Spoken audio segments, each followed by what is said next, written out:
Mark Green joins me now. Congressman, good to see you. Thanks for being here. I want to talk more about the speaker race, but just very briefly, putting aside the question of whether you would go for the package, could you approve of a package without a speaker in the House?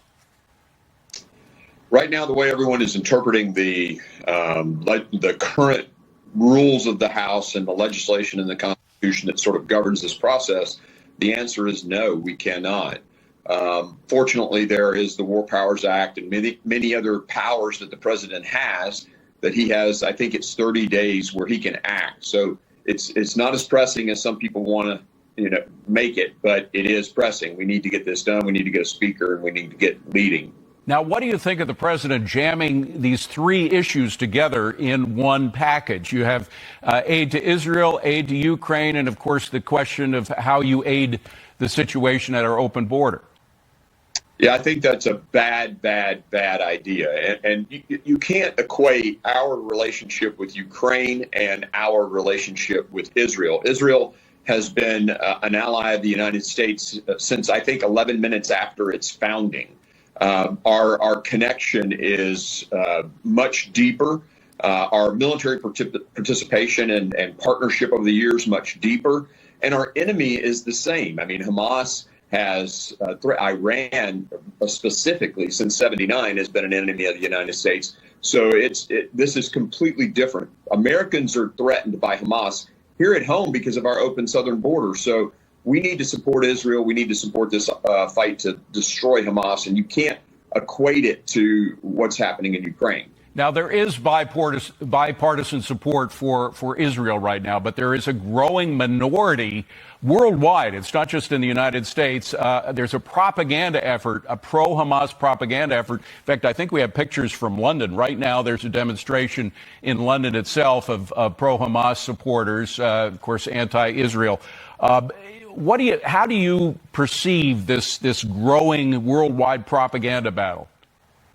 Well, it's even in Congress this morning. I think Congresswoman Ilhan Omar actually said vengeance is not a foreign policy. And I would submit to her and others who think this way, defending, crushing an enemy that has raped your children and killed your children so they never do that again is an effective foreign policy. So, this sort of anti-Israel stuff is on steroids right now. But the truth of the matter is proportionality. If Israel was to act proportional, they would find a music festival somewhere inside Gaza and then go in there and rape a bunch of children and kill the exact same number of children and people. But that's insane to even think or talk about, right? So proportionality is out the window. It's time to destroy and kill every Hamas leader. Congressman, let's get to the speaker battle in the House because everything is kind of circulates around that right now. Are Republicans any closer to finding a candidate that all Republicans in the caucus can agree on? Yeah, so we have, I think, 8 or 9 people in this next round. They're out working the various constituencies and caucuses and groups inside to win their votes. We'll vote on that, and it's a sort of, you knock the lower person off and then vote again and knock that lower person off. So it sort of attrits up to a point of 2, and then whoever has the majority goes forward.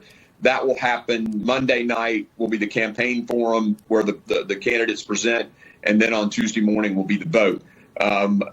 So we're basically back at ground zero, starting over again. But the Republicans realize how their disunity looks so dysfunctional. I mean, already Congress was pretty low in the list of respected institutions, but right now, I mean, when the whole world seems to be falling apart, we need a speaker now in the House more than ever. I'm just wondering if everybody in the Republican caucus understands that.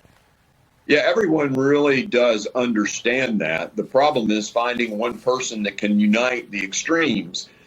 We've got a centrist group that come out of New York. We've got, down in the southeastern U.S., folks that are very conservative, and it's just been very difficult to find folks with such a small majority that knit all that together. And hopefully in this group of 8, there is one who can communicate that and put everybody on the same page. We have Kevin Hearn coming on. He's a nominee for that position. Would you support him? Do you think he's qualified to be Speaker?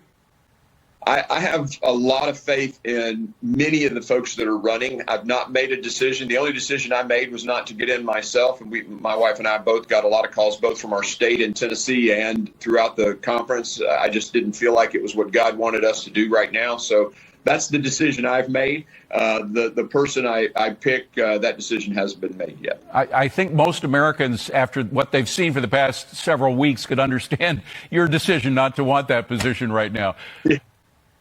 Congressman, great to see you. Thank you so much for being